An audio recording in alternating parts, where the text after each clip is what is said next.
మీరు బీజేపీ మద్దతు పలికిందని కృష్ణయ్య గారు నాకు చెప్పింది.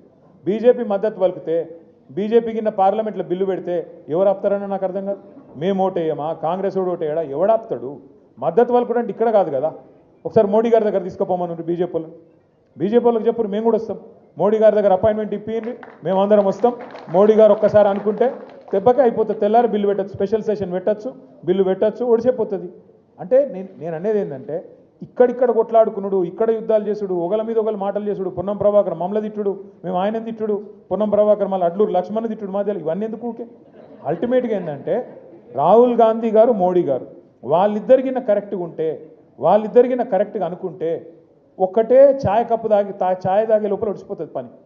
దీనికి మనం చేయాల్సింది కార్యక్షేత్రం ఇక్కడ కాదు. ఇక్కడ బంద్ మీరు ప్రకటించారు, దానికి మా నైతిక మద్దతు ఇస్తాం, తప్పకుండా మీతో నిలబడతాం. కానీ అసలు కార్యక్షేత్రం ఢిల్లీ. ఆ ఢిల్లీలో ఒక జంతర్ మంతర్ ధర్నాతో కాదు.